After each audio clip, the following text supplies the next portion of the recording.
We're waiting on Steve. Okay, there's Steve.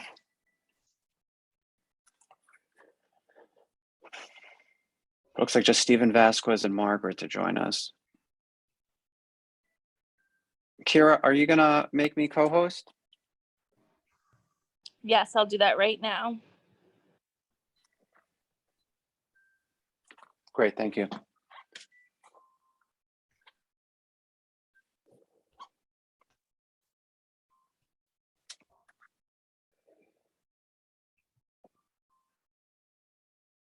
Let's see if I can get in touch with folks.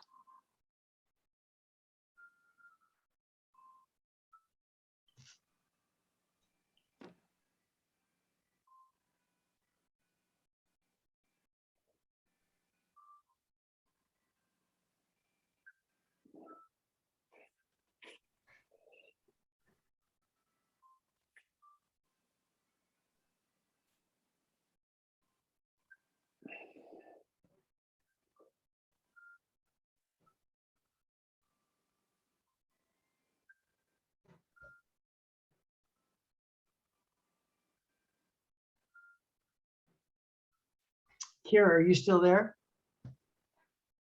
I'm here. I just figured do other business. I'll follow this up with an email. But I don't know if you're familiar with the entrance to the Henry Hudson Parkway South. It's, I guess you could call it 254th Street, 252nd, Yep. 253rd. Well, usually it's maintained pretty well, but we had all that rain, and now the grass is so tall that there's actually zero visibility. When people are on that, about to get on the ramp, they can't see the cars coming on the service road. That's the west service road. Okay. And so I'll send an email following up. I just, I know it's a parkway. I don't know who maintains that. Yeah, no, I'll definitely follow up on that. Thank you. Meant to do that the other day, but sorry. Thank you. No, that's good. Appreciate it. Sure.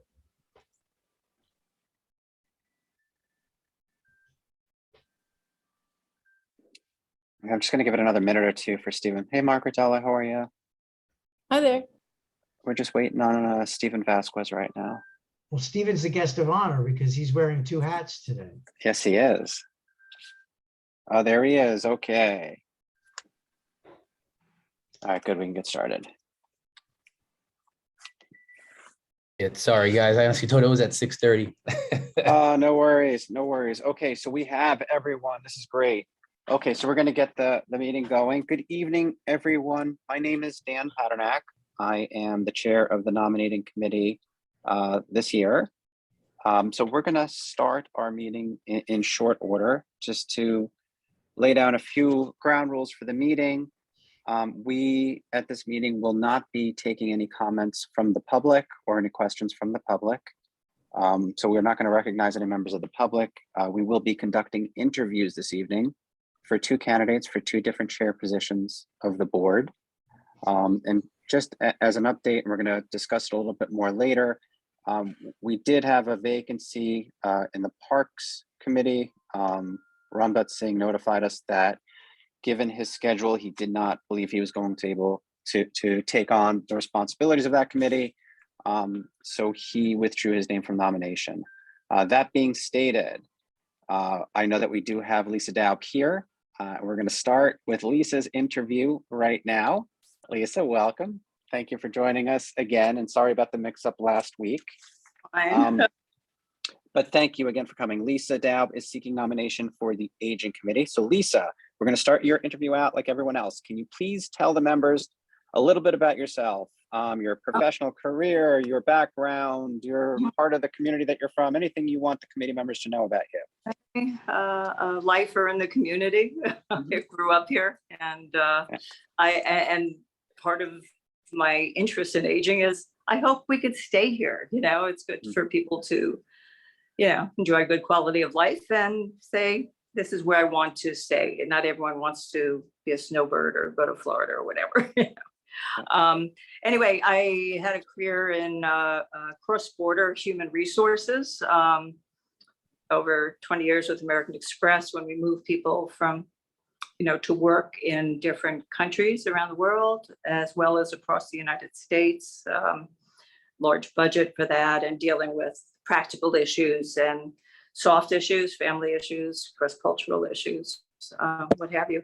And did consulting for a while, co-formed a company that provided cross-border human resources knowledge for smaller firms that are globalizing and sending people to work in different countries. My mom needed help, like a lot of people who had an interest in aging, and sort of put a halt to my career and, take care of my mom. That's what we do.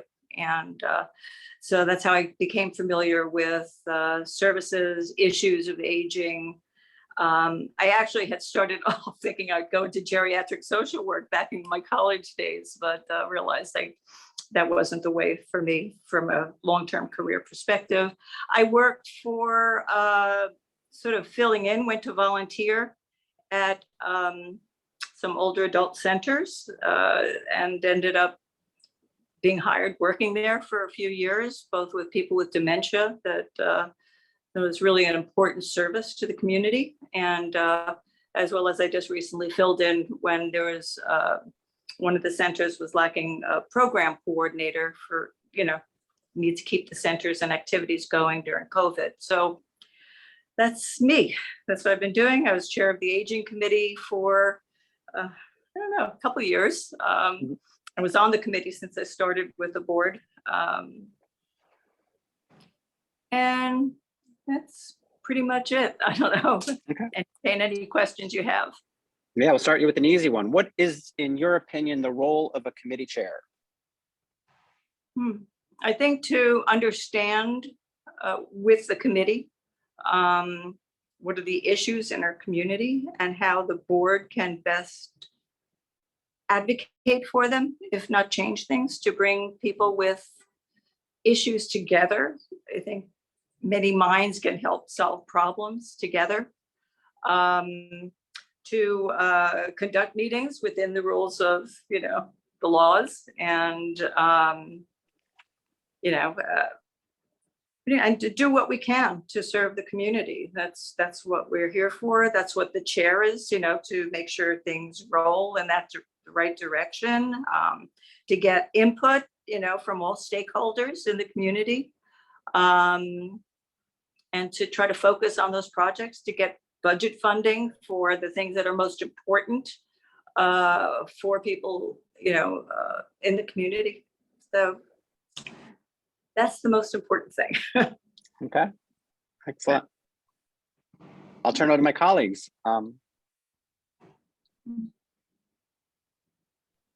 Just a follow-up question to what you just said, Lisa. How do you, in facilitating the conversation, how do you attempt to engage stakeholders in the community? A lot of what we talk about is broadening our reach within the community and making the information and conversation more accessible.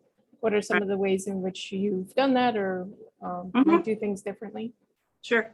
I know as chair, we had great participation from all over the community. We held our meetings all over, the community, and not just in the older adult centers, but absolutely including the older adult centers, including of those that could host us, because many have community, like kids coming in at a certain hour. So, we couldn't always host in every venue. Interesting, there's always been a question on the board. Will we be able to get more members to meet in the evening, right? Because people work. Thing is, I think part of what we could do is actually to meet earlier when our constituents are available to meet. We can meet in the older adult centers. The service providers are available at, just before closing time, at 5. So I think it's being where people are at a time that's convenient, as well as conducting meetings in a way that's inviting to everybody. Being very familiar, right? I've certainly become close with the service providers in the community, and they participate, right? I don't know. Does that answer your question, or did I ramble too long, Margaret? Anyway. No, that's fine. Okay. It's to be there, part of everything is to show up, right? So yeah, I want to show up where people are and when people are available. So that's pretty much it. We also have some great statistics now available from the New York Academy of Medicine. So they're data collection tools. So we're able to really look at income levels, demographics in our community, and sort of help target issues that maybe we weren't able to see before. So. Lisa, what do you see as, you've been on the committee for a long time, what do you see as hot issues on the horizon?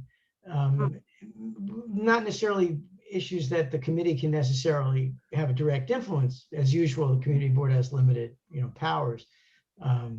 But some of the issues that have become, I think, more, leaving aside the COVID issues, which are obviously very that's big.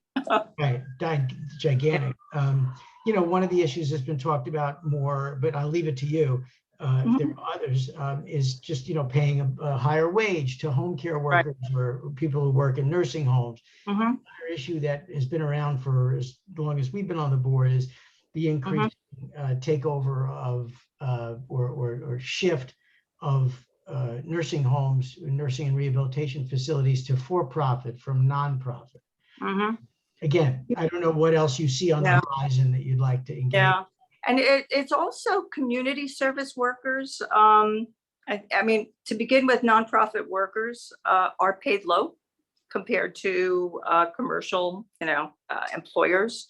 And I know that the centers have not had increases in their budget to pay people for several years now, and competition is huge for staff and qualified staff. So you're right, that is an issue, as well as in nursing homes and at home care. Caregivers need to be paid a living wage or better, based on their qualifications. Food insecurity is huge right now, and I know all of our community workers are trying to address it and being able to keep people in housing. I mean, I think that's huge, and there are so many. I mean, ageism is a huge issue that somehow we can address through better communications and awareness. And that triggers other things. So right now we have an economy where people's savings are going in the toilet, right? The market has gone down, and if people are not still in the workforce, they're not able to replenish their savings. So, I mean, employment discrimination has always been an issue for older people, even starting, in your late 40s. But now, I think we'll see more people needing to go back into the workforce just because of, current economy and housing costs and what have you. I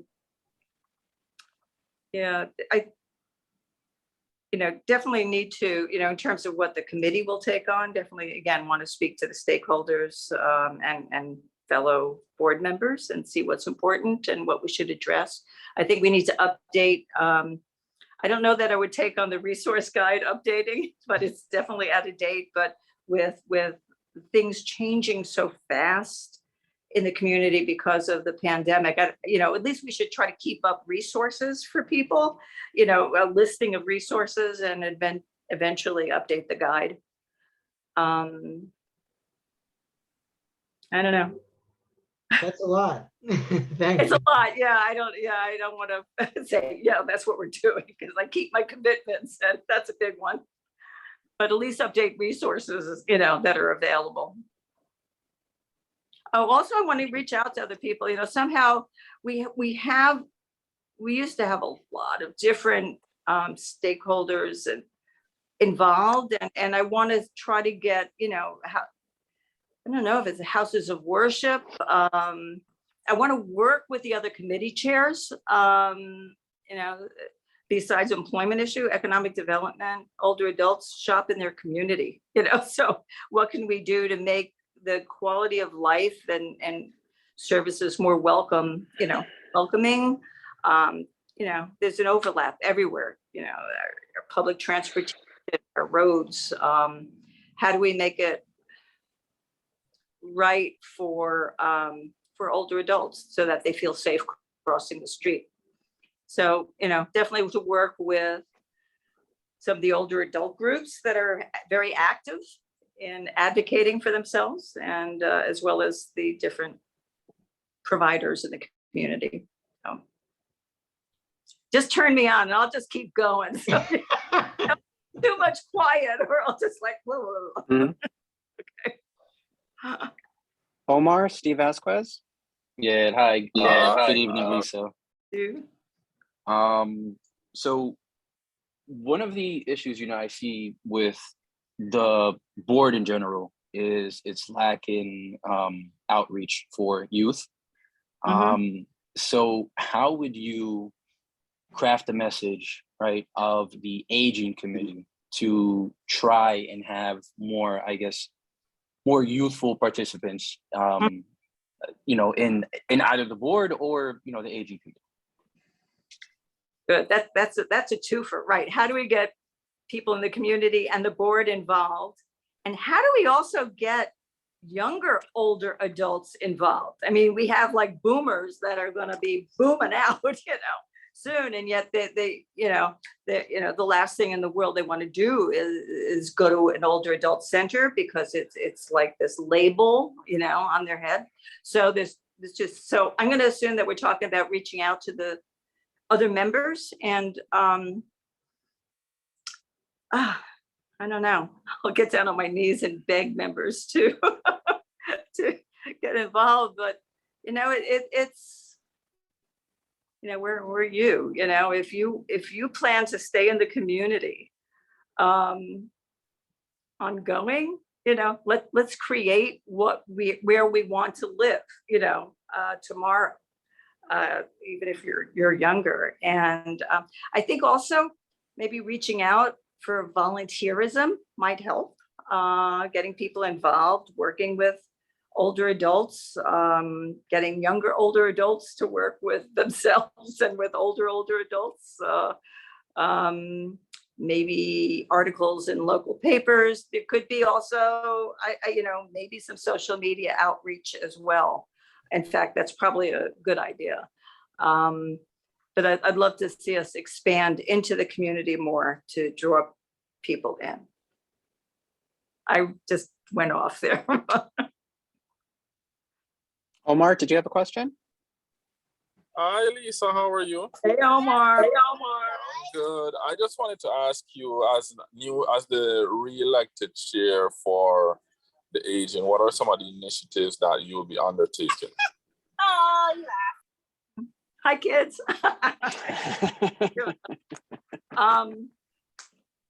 Yeah, well, one, awareness of issues, ageism for what and how it affects people, and to bring people from all over the community together. I mean, there's people who are dealing with not just ageism, but, also other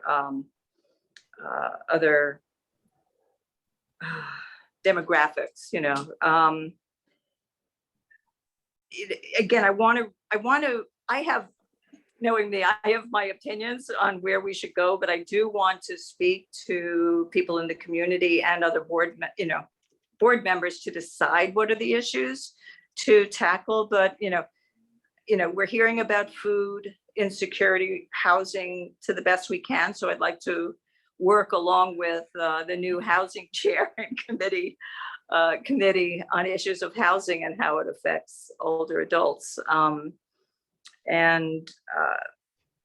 want to also revisit, Department for the Aging had or actually it might have been with New York Academy of Medicine, Age Friendly New York. And there's several initiatives that they put forward to make different communities throughout the city age friendly. So I'd like to see where we are with that, and can we use some best practices for our community.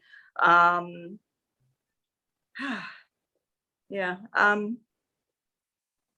don't know, initiatives, I'm not sure, you know, I don't want to just assume that what I think is best, so I'll reach out, but, you know, we have been hearing about pay for our care workers, whether it's social workers or, you know, health aides. I think those are the biggest issues. Also, Omar, you know, you know, I had really put emphasis before on people aging in the community, not necessarily in communal settings, like nursing homes, but you know, maybe we should really start tackling that together. It's hard because it's really New York State, not New York City.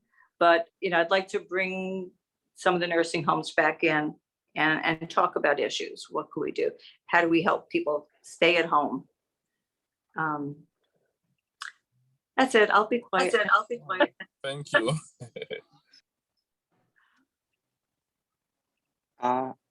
So Lisa, you know, I do have a question. You know, I'm coming out of Aging Committee. It was my 1 year serving as chair of the committee.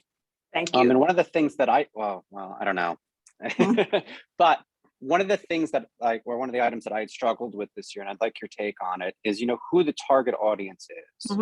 And, you know, we have different, you know, kind of targets within the aging community. You've got the providers who, you know, are at the meetings and they're providing us with information, and we're kind of asking them in many respects budget questions, like what's really needed out there and what are you seeing kind of, you know, on the street, so to speak. Like they're getting firsthand, you know, information because they're actually doing a lot of the work. And then there's the, you know, older adult community. And you have more experience in this community than I, and I just, you know, wonder on your take. And I you know, we've had this conversation before. What do you have any thoughts on kind of like how you're targeting your meetings, or as we move forward, especially with this big conversation we're having as to, you know, go hybrid, go in person, and any thoughts on targeting in your meetings? Yeah, that's a rough one because, you know, we always did. I mean, we have our meetings at 2 p.m. for people who don't know. Yeah. So that we could be at the centers all over the community, including the Jericho project. I mean, we went all over to try to reach older adults, but I think our role is really to work through our providers. But since a lot of people who are older don't go to our providers in the community, you know, somehow we need to broaden it and bring other providers in, whether they're houses of worship or whatever. I think our audience is both. I don't think we'll be, personally, I think our centers are doing great jobs educating people now. They're bringing in city agencies to have discussions. They're having talks about safety, you know, public, whether it's, you know, scams, dealing with scams or whatever. So I don't know that we need to provide the programs anymore, but we can't. I mean, we have affordable housing in our community, whether it's, you know, the one at Chervier or down on Broadway near Marshallute is a couple of affordable housing, and we used to do programs at these centers. So we might still do it because unless we can somehow get a bigger connection between residents in the affordable housing community and our senior centers so that they will get the services. I think for meetings, we have to go, I think we have to do both.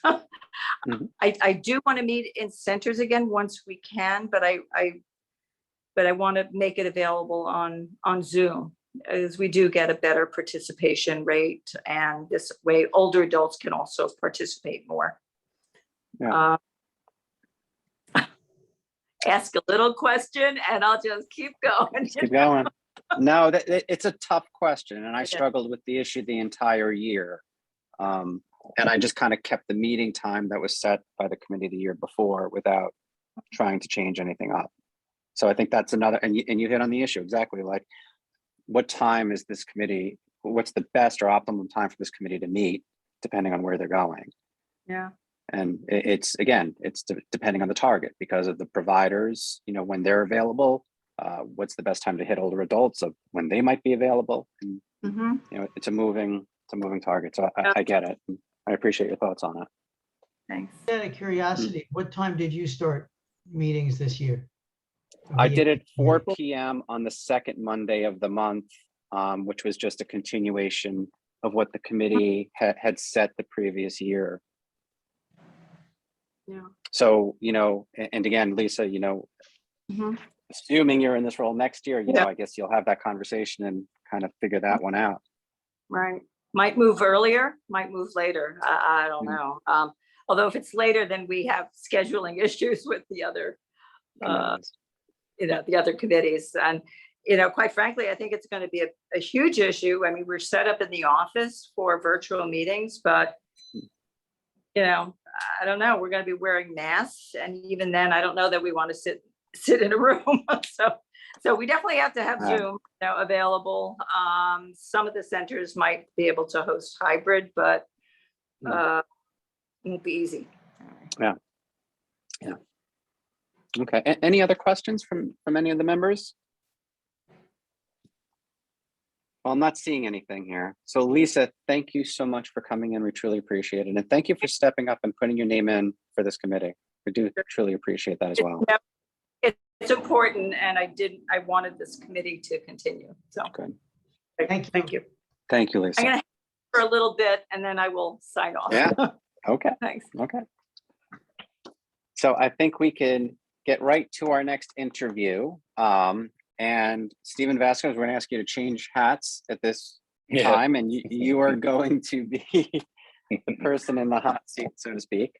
Yeah. So we'll start off the same way we have with everyone else. And if you can just tell the members a little bit about yourself, your professional background, where you are in the community, anything you want the members to know about you. Yep. All right. So for those that don't know, I'm a police officer with the New York Police Department. Been there since 2013. I started working in the 46th precinct around the Ryer Avenue, Grand Concourse area. Did that for about 4 years. Then when I got the opportunity, I transferred to Midtown in 2016, 2017. I stayed there up until February. So I was working in Midtown, and then now I work in the 24th precinct as a sergeant, where I do regular routine patrol on the midnight shift. I have a bachelor's in political science from Hunter College and a master's in urban affairs from Hunter College as well. So I was born in Brooklyn, Bensonhurst area, lived there until 99. With my parents, ended up moving with my parents to the Upper West Side of Manhattan. Then from there, it was literally all over the place in Manhattan. Spanish Harlem, Washington Heights, Hamilton Heights. Then I ended up moving to Astoria, Queens.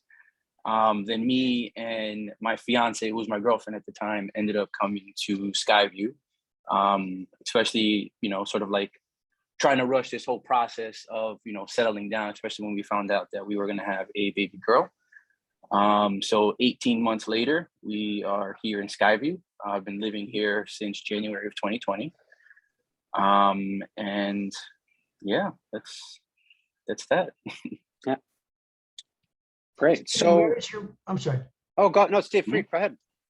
Where is the two things? One is that you're seeking nomination for housing share, right? Yep. Just for the record, for the public. Yep. Not much Oh, else. thank you. Yep. And secondly, I'm just curious, where is I think you mentioned the 24th precinct, but I don't know where Yep. that is. Where are you now? So that is sort of like the upper portion of the Upper West Side. So that is, it's specifically located on 100th Street between Amsterdam and Columbus. And that covers 86th Street to 110th Street from Central Park to Riverside. Thank you. So Stephen, thank you for stepping up for this position. I get just a very basic question. Why would you like to be a chair of the Housing Committee? You know, I've always looked for ways to get more involved. You know, either if that's through volunteering or, you know, through the board. If there's an opportunity where I feel I could bring like a different point of view or a different approach, a different mindset that'll, you know, kind of ultimately beneficial, I'll take on that next step. You know, I know, you know, this committee was still looking for people to take on, you know, certain responsibilities, you know, and I had asked myself if there was something that I could, you know, take on and potentially put my own twist to things. You know, after giving much thought, you know, I came to the conclusion, you know, that it kind of goes back into my work with law enforcement. You know, I've always asked myself the question of, you know, why certain crimes are committed in specific areas or through specific groups. And, you know, I feel that with my personal experience in education, I feel, you know, the numerous shortcomings that kind of push these groups into these lifestyles. You know, I feel education is an issue, lack of investment in these communities, and, you know, housing. Not having adequate housing, you know, and if housing isn't available, you know, housing isn't habitable, you know, because of, you know, a number of issues, sort of like repairs, you know, heating issues, you know, so just trying to find ways to provide what's needed, or, you know, provide information to the people that need it. So honestly, it was just something that, you know, I felt that, you know, I could take on. You know, it's definitely a, you know, a challenge. You know, I understand that I only have about, you know, 7-8 months on the board. You know, but it's a challenge that, you know, I'm willing to take on. You know, I understand somewhat what I'm getting into. You know, ended up looking at minutes for the past 1.5, 2 years. So yeah. Thank you, Steve. Margaret? Stephen, what committees, I think we may have even circulated this earlier in the year and I just can't find it at the moment. What committees have you been on? I didn't even appreciate you have such presence. I didn't appreciate you were only on the board less than a year. What committees have you been on this year? The youth committee and the public safety. Do you have, in thinking about the committee, do you have areas that you'd like to see the committee tackle, recognizing that you'd also be listening to the board, the community, and the members of the committee as to issues that are of interest, you know, to them? So like any like new initiatives or anything like that? Yeah. I mean, sort of like first thing I do is probably maybe reach out to Theo, especially over the summer, hopefully be able to get some like insight and recommendations from him in regards to local issues. Reach out to committee members. You know, I know Margaret, you're a committee member of the housing committee.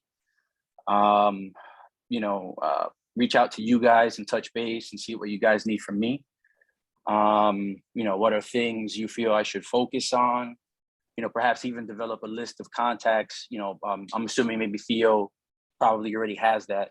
You know, or maybe even Kiara. You know, establish a dialogue with various stakeholders, you know, letting them know I'm accessible. I think also, you know, coordinating with other committees, especially when it comes to prioritizing budgets. You know, we have joint meetings where various issues, you know, affect different committees at the same time. You know, I feel recruitment is also important. You know, I'd attend career fairs, you know, nearby schools, post flyers across the community. You know, I know some NYCHA buildings have rec centers, you know, we'll post flyers there. Yep. Thank you. I was curious about some of the ways in which you might, well, you're sort of touching on it a bit there, of how you might expand the reach of the housing committee.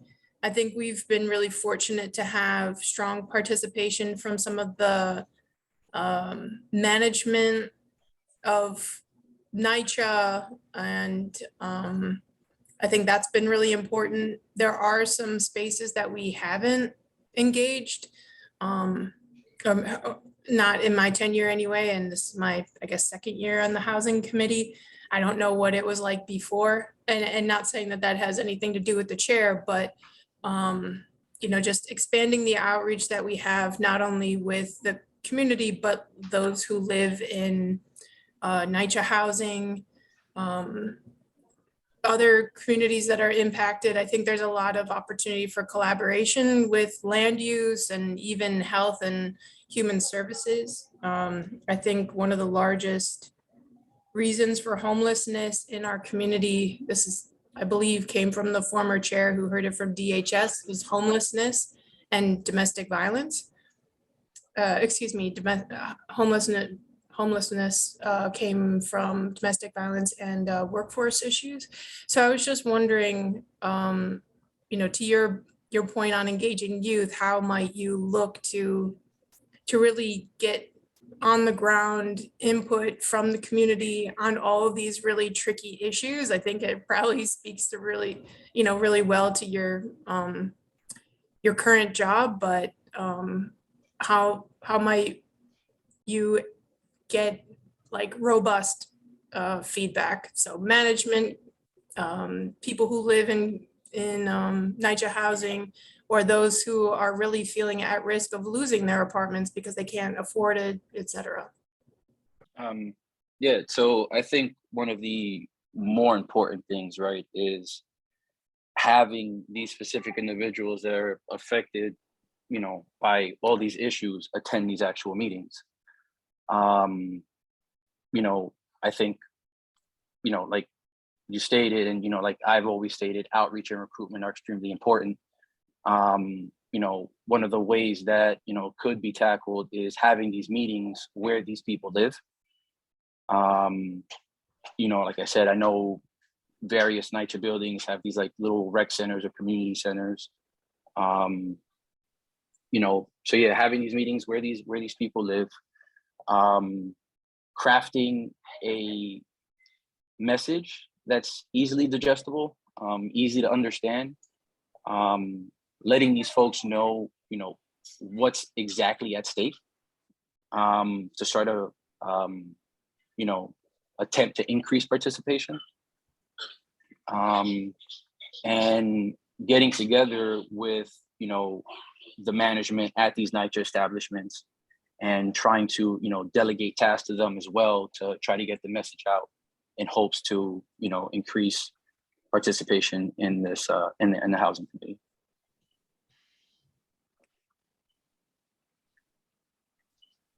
Omar, did you have a question?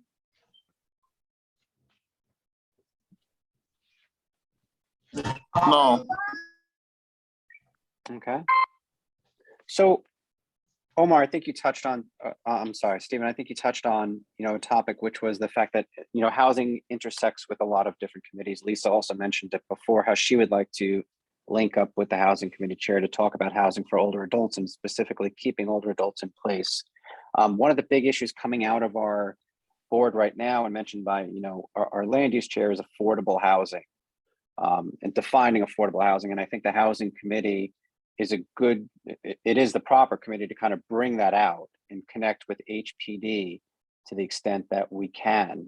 And I'm not sure if you've had a chance to give any thought to kind of forums, but if you'd be open to conducting forums with, you know, some of the agencies like HPD to provide information about affordable housing and kind of how it's defined and how they go about doing it to provide information to communities. Yeah, absolutely. Again, I think, you know, one of the things I think it's more important too is having, you know, a lot of these agencies and just, you know, experts in like these subject matters attend these meetings as well. Which is why I also think it's more important for the people who are affected by these issues to attend these meetings, right? To hear these very issues. You know, it's one thing to have these people attend and then not have the people who are affected by these issues not be there, right? I feel there's really no sense of having these meetings if that's the case. But I'm 100%, I'm open, you know, to having these individuals present, you know, in hopes that, you know, these folks could actually get the help and, you know, the resources, you know, that you know, that they essentially need. Okay, great. Steve, Margaret? Further from me, just thanks again, Stephen, for Yeah. stepping. Margaret? I guess the last question I have is subject matter content. You know, you've heard me ask this question a few times over, but since you are new to the housing committee, you're new to some of these conversations, I guess just keeping the information and the content, whoever the speakers are, how might you keep the content digestible for the community so that folks are really able to wrap their head around what we're discussing, or perhaps decisions being made and things of that nature, language, accessibility, those sorts of things. Yeah, I think, you know, it's going to be my job, especially over the summer, to, you know, brush myself up on all, you know, previous agendas and, you know, whatnot from the housing committee, you know, and sort of like make sure that I understand what's going on, right? And different terminology and, you know, policy that's affecting specifically CB8. And, you know, as they evolve around NYCHA, and, you know, affordable housing. And, you know, I think with that, reaching out to you guys in the housing committee, you know, helping, especially the first couple of months, conduct these meetings, you know, I think teamwork is definitely going to be very important. And, you know, just essentially, you know, working together, making sure that all the information that's needed to get out there is getting out there. And, you know, again, easily digestible for, you know, especially the older crowd, as Lisa was saying, and especially folks who don't speak English. I know we have a big, you know, Spanish population in CB8. I forgot who it was. I think it was Ram Dot in the previous interview last week or a week and a half ago that was stating he had wanted to try to, you know, translate the minutes into, you know, Spanish or other languages. I think that's definitely an initiative that we should take on, considering, you know, the racial makeup of, you know, of CB8, and especially, you know, considering the racial makeup of, you know, of affordable housing and NYCHA.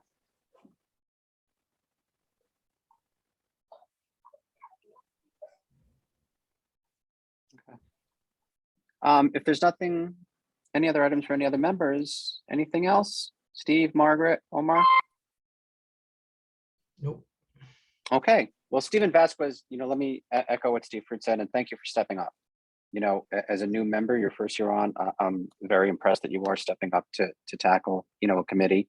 And thank you, I'll leave it at that. And I guess we can kind of shift over and you could switch hats again, back to your role on the nominating committee.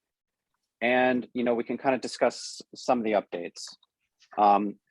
As I mentioned before, Ramdat Singh, you know, gave notice to the nominating committee that he will not be seeking nomination as the Parks Chair, which created that vacancy.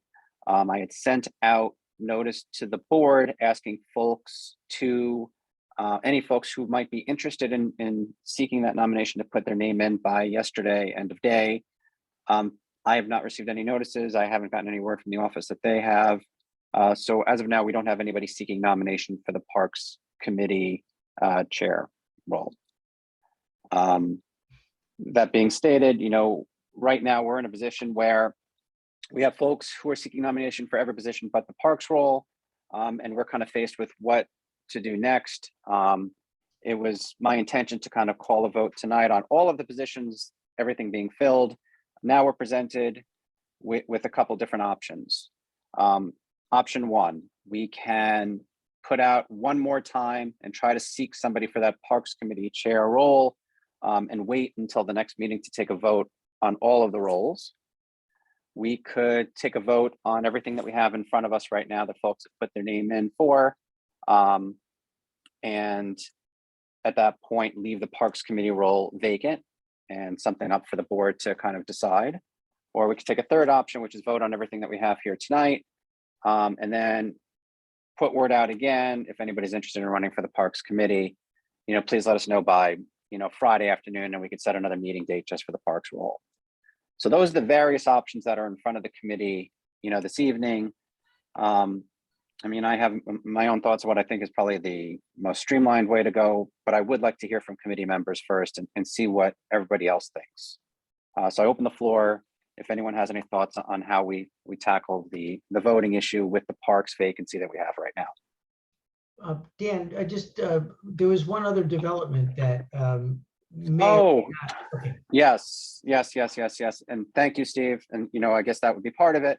Well, not so much part of it, but another consideration is that Deb Travis did inform the nominating committee that she is going to, or she has withdrawn her desire to be considered for the traffic committee chair for the next year's term. She cited conflicts with her professional schedule. And so she has withdrawn, her nomination for that committee. So right now we have somebody seeking, every position but the Parks Committee right now. And that's where we are. The reason I brought that up is that I'm just forgetting now, I could look through, you had a few communications by the committee kind of after that initial wave to let the board know about some changes. And we did. I wondered if there's a note going out to people indicating that there is this, not so much a vacancy as much as no one is currently seeking nomination through the nominating committee for parks as a result of Ramdat's withdrawal. And then just to also notify people, I don't know, yes or no, but that Deb Travis has withdrawn her name. Because last time the information went out, I assume Deb Travis. So the information about Deb, we did not have at that time. Ramdat, I think, Ramdat let us know, goodness, what day was it? I want to say Monday, Tuesday of last week, whatever it was. I forgot which day it was, but the same day he let us know, I got out word to the board that he had withdrawn his name from nomination. Now, as far as Deb Travis, and again, it doesn't matter to me whether we wish to, look at it different. The reason why I didn't get that notice out was because we still had Kelly Buford who was applying, right. And it wasn't, for me, I guess I viewed it differently because we still had somebody applying for that position and it wasn't completely vacant.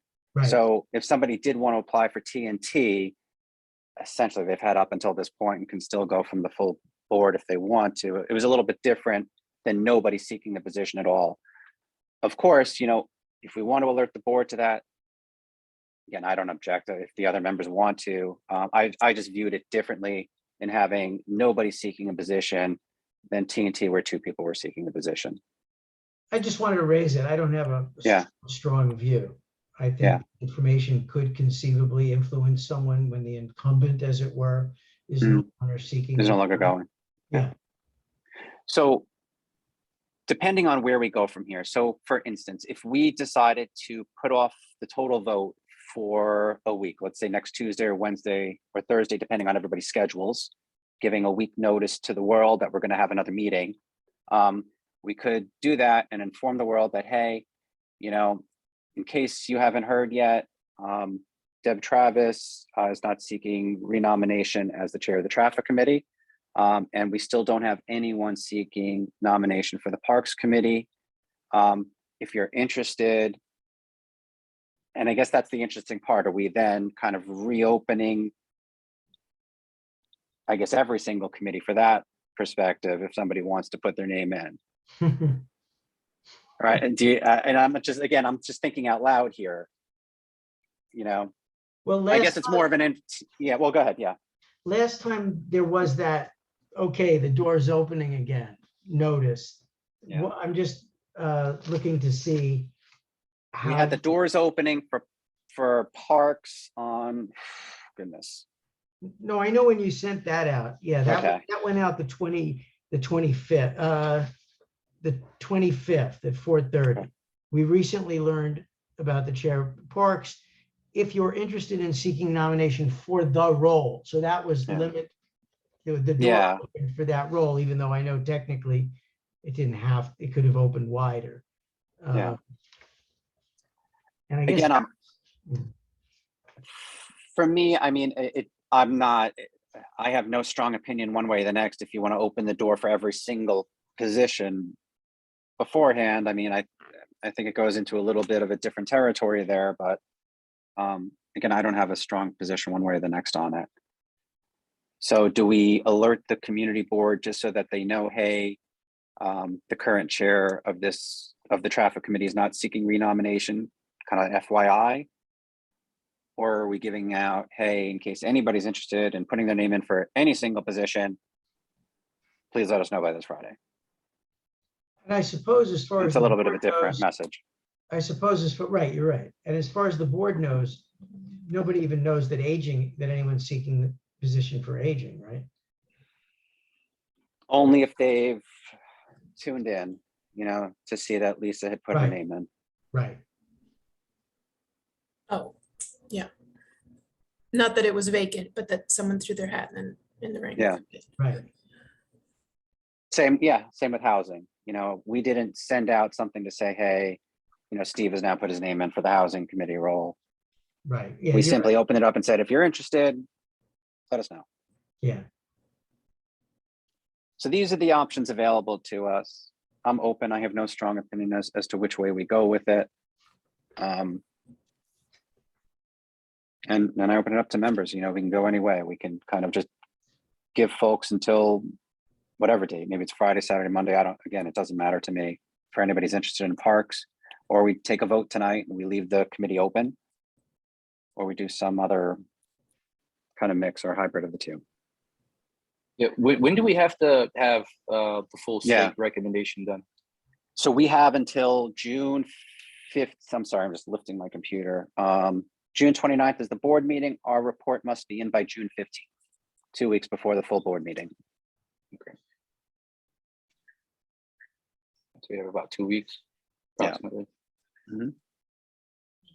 Two I good- mean, I guess the only thing is so I guess if we don't vote tonight, leaving the door open, I mean, I appreciate that we're leaving it open to folks who might already have their hat in the ring for a specific committee. So then if they start to change things up, then we're gonna have more movement among committee members, and anyone who has been thinking about like, maybe I'll run for a chair position and hasn't yet, that's who we're basically trying to target. We don't Yeah. want other folks to start moving around.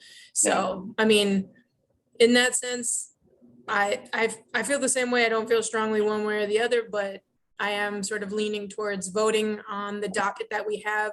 And I mean, maybe this is just my perception, but sometimes some of these chair positions sit open until September. So Yeah. there's no reason to have an additional meeting just to vote so that we can get it done before the 15th.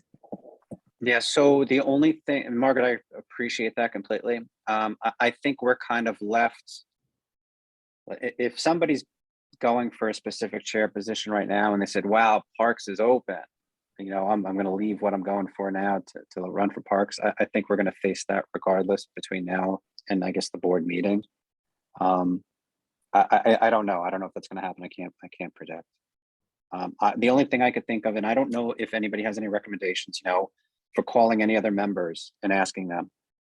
But I'm not opposed to, if we could think of anybody who's not running for a current chair position that we think might be good for Parks to reach out to.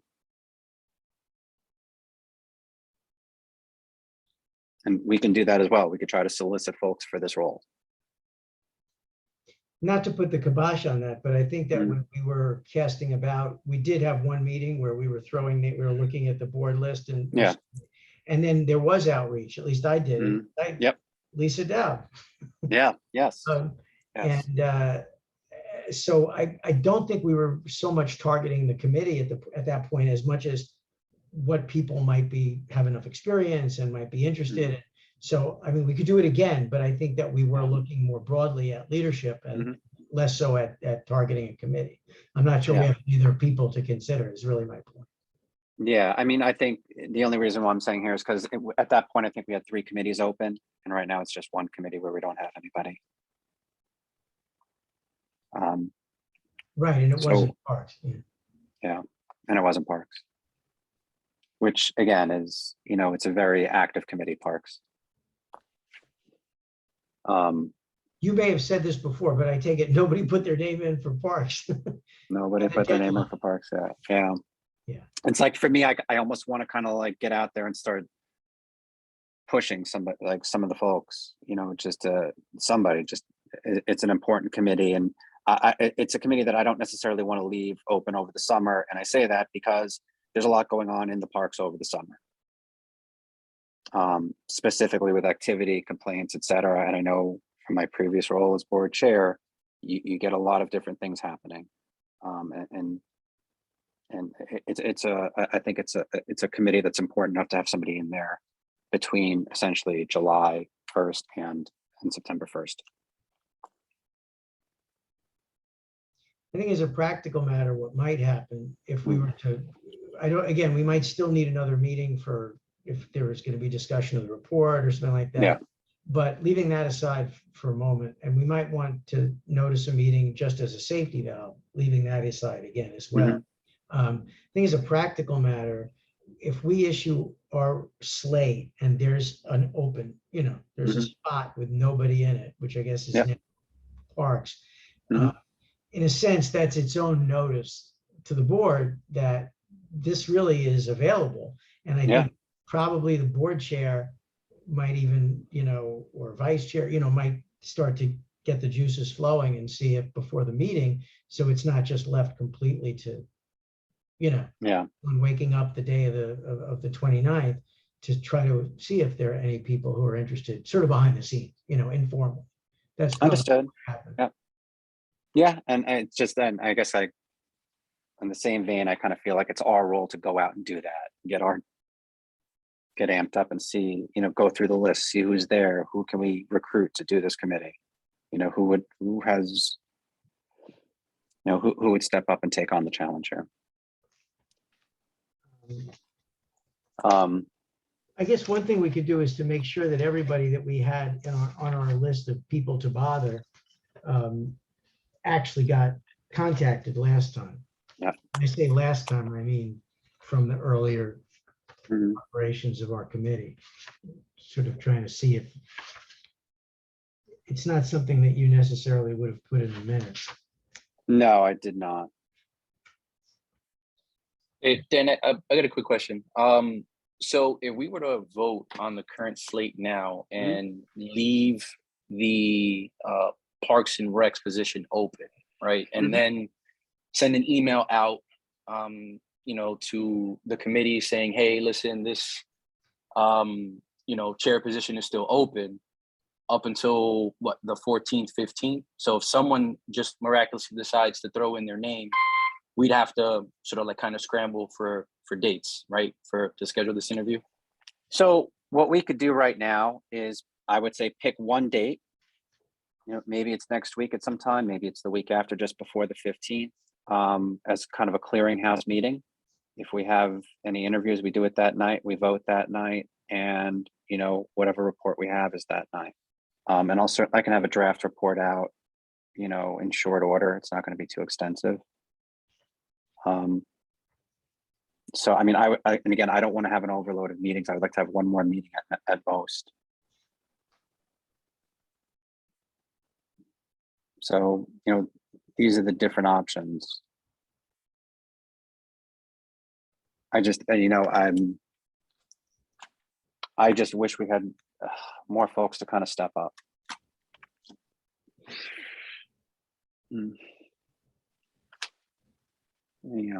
So the choices are, we can complete our work tonight. Yep, we could do that. We can We could. complete our work tonight. The hybrid is to vote on everything except parks tonight. I don't think our vote is going to take very long for obvious reasons when people are seeking. There's no, yeah. Yeah. It's not impossible, but for the most part, I think. Yeah. And certainly, with incumbents and the like. So the hybrid is just voting on everything except parks. And I think that the third option, which we're discussing and kicking around, is basically going back out to the board with one more notice, another deadline. So the last deadline was May 30th, which was yesterday.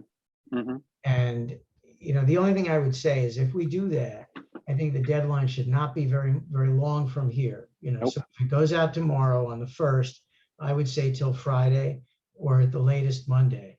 And then Mhm. let's have a meeting scheduled, not at the 11th hour, like not on the 14th, our deadline, but Yep. let's try to have it scheduled several days in advance. So if we looked at next week for a meeting, 6th, 7th, and 8th, that's Monday, Tuesday, Wednesday. I mean, how does everyone's schedules look if we did something at, say, 5:30? And I'm just going to pull up the board agenda as we do that. I believe they just sent out the calendar last week. So let me see if I could find that June board mailer. Yeah. So for next week, there are no meetings on Monday at all. So if we decided to do something on Monday, which is a little bit of shorter notice, it's a 6, if it went out tomorrow, it'd be a 5-day notice to the world. There's nothing happening on Monday afterwards. We could even start the meeting at 6 p.m. if we wanted to. On Tuesday, land use starts at 7 p.m. On Wednesday, the 8th, traffic starts at 7 p.m. On Thursday, the 9th, it doesn't appear to have any meetings at all. So, if we did Tuesday or Wednesday, we would do like a 5:30 p.m. meeting. If we had a meeting on Monday or Thursday, it would be like a 6. We could do a 6 p.m. if we wanted to. Monday is good for me. I have no other conflicts. Tuesday, I have a hard stop at 6, Mhm. and I wouldn't be available till after 8. Wednesday, I have a 6:30 meeting. Thursday, I can do. Okay. So we're looking at Monday or Thursday, basically. Thursday is the Steve, Bronx. Omar. Yep, I'm good for any of those 4 days. Steve, what were you saying? Thursday is the Bronx Arts Ensemble 50th year benefit. okay. So personally, I was planning to go to that. Okay. So I guess the question is, if we do it Monday the 6th and notice went out tomorrow, we're not in violation of the open meetings law, though our board bylaws do, state that we should have, 10 days in advance. And I just state that. What would 10 days be? 10 days is what our bylaws ask for to Right, send but out what would it- agendas. What would it work out to be? Oh. So if 10 we days notice from tomorrow. Yeah.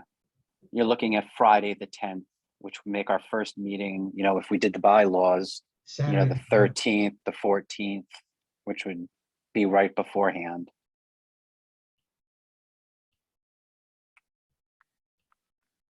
I mean, I think, is it ideal to do a 5-day notice? No. It's not really within our bylaws, but, we're also still compliant with the open meetings law at that point, because open meetings law doesn't require the same notice period. We could schedule it for Monday, the 13th, if people were available. What does the schedule for the board look like for that Monday, the 13th? So for the Monday, the 13th, we have law, rules, and ethics is at 7 p.m. The aging committee meeting is at 4 p.m., which I may or may not have. Either way, we would have until 7 p.m. So, if we wanted to do Monday, the 13th, we could do a 5:30 p.m. meeting. The 14th, public safety is at 7 p.m. So it would be the same thing. So it would be a 5:30 p.m. on Monday, the 13th, or Tuesday, the 14th. So in looking at the available options that we have right now, it would be Monday, the 6th, on a little bit of a shorter notice, the 5-day notice. The 13th or the 14th, either one of those meetings at 5:30 p.m.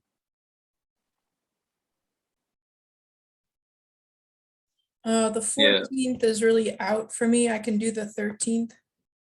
Okay, I could do the 13th as well. 5:30 sounds good. okay.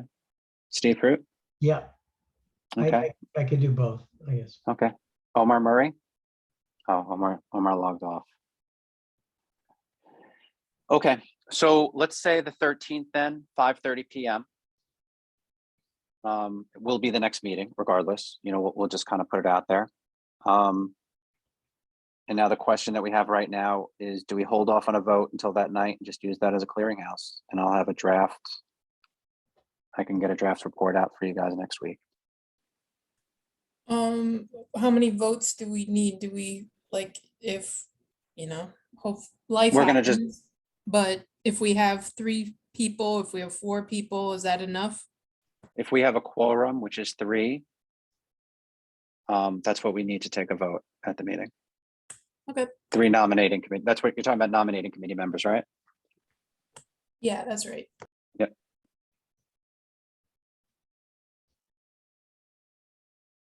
So unless there's, unless folks feel differently, what I can do is put out word tomorrow.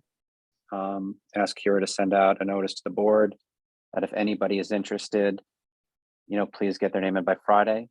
If anybody on this committee can think of anybody who they believe would be good for the Parks Committee, please call them, reach out to them. Can I just mention, Dan, that Sure. I found the list, and the list of people we reached out to, and I can speak to the people I reached out to. I Sure. reached out to Myra and Lisa, Okay, so that ended up coming up with that worked out well. someone Yeah, for aging, but I didn't speak to anyone else. Other people we're gonna reach out to. These were the other people. Yep. Moses, Constance Barnes Watson, Julie Reyes, and Sergio Villaverde. so I had reached out to Moses as well. I did as well. He didn't Yeah. respond. Did I I did mention speak- Bob Kaplan, who's also on the list? Sorry. Yeah, and I also reached Yeah. out to, Yeah, I reached out to Bob and Chris Calhoun, and unfortunately, none of them responded. so Omar mentioned to me the other day, and I don't know if somebody else would like to try. I did try.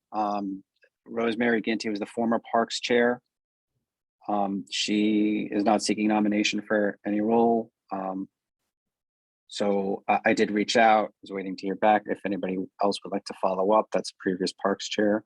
I did reach out to Sergio. I sent him a text message to see if he was interested in the Parks Chair position. I'm waiting to hear back from him as well. I actually reached out to Deb Travis, not as an official committee, Yeah. but on the off chance that she might consider. She said no, for the same reason. It was a resource issue. Yeah.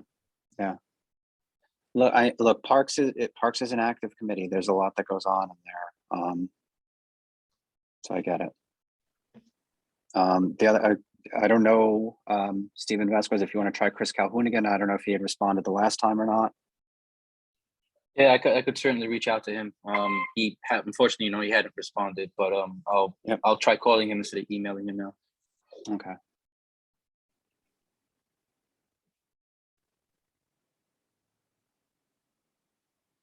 Steve Fruit, do you see any other names that you think might be? I mean, again, it was Moses, Constance, Bob Kaplan, Myra Joyce, Lisa Daub, Julie Reyes, and Sergio Villaverde. Those are the people that we reached out to, and Stephen mentioned Chris Calhoun. Yeah. Okay. It doesn't mean there's no one else out there. That's just when we put That's our what we heads have. together a few weeks ago. It was May 5th, actually, was that meeting, that Mhm. brainstorming session. Gotcha. Okay, so look, if everyone can just take a look at that board list again, if you could think of anybody that might want to apply, please reach out to them in the next few days and ask them to do it. Okay, are we okay with doing the vote on the 13th? Or are we looking to do, I mean, again, committee members, tell me what you guys feel. Yeah, I don't have an issue making a vote on the 13th. It's fine by me too. Steve, you okay with that? Yeah, it's fine. I don't think there's gonna be a change in anything else, I don't think so. But yeah. one thing I would suggest is that if we're not going to meet until the 13th, you probably could give people the weekend to think about it. I mean, I know they have last weekend to think about it. So instead Yeah. of Friday being the deadline, you can make it Monday at the end of the day or something. I'm okay with that. That was End still, of day, Yeah. Monday, the 6th, I believe that is. Monday, June 6th, end of day. Okay.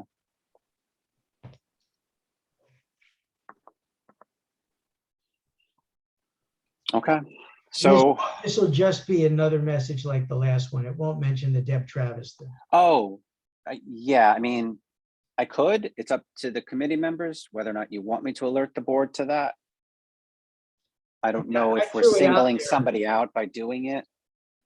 I don't know how Stephen, Margaret, and Omar feel about that. I don't feel strongly. My only concern is that we're singling somebody out to saying, hey, this particular person did put their name in for nomination, now they're not. Does that have, and I don't know if that has any, So would we, so in doing that, would we also mention Ramdot, or Ramdot was already mentioned to the Yep. board? He was gonna get mentioned again. Yeah. In the sense that, Well, not his yeah, I name, mean, I but in guess the we sense can. that it's an open, there's no one seeking a nomination. In Yeah. that Right. sense, it's being mentioned again. But Mhm. don't Yeah, have I to- think that's sufficient. Would the sort of the play-by-play be mentioned in the report? Or is it just I mean, since we did have the interviews with them, Yeah, I so don't, it, I don't think it needs to be mentioned in the email. gotcha. So, yeah, I mean, even in the minutes, which I'm gonna present, I think it's gonna, it'll say essentially that we interviewed these people. So the names of who was interviewed will be there. As far as now going into the minutes, I mean, it'll be as an update that I guess Deb Travis has withdrawn her name for nomination. Unless we choose not to put that in. I don't think there's a problem with that. It's part of history. Yeah, I mean, I think it's fine for the report. I don't think it's necessary for the, for the email. yeah. Yeah, probably. Okay. Okay. So I'm gonna switch up right now. I'll move forward on that course of action. I'm gonna switch up right now to the minutes from, let me just do this. So I'm gonna get out of May 31st. Close, and then I just want to pull up, close. I'm going to share screen and go to the proposed minutes for May 19. If I can get the screen up.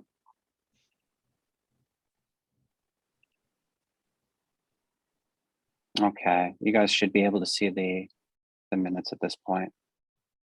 Yeah. So this is from our May 19th meeting. We were all present. Call to order at 5:37. We introduced ourselves. We did the May 5th minutes. We approved them rather. We had interviews of these 3 candidates.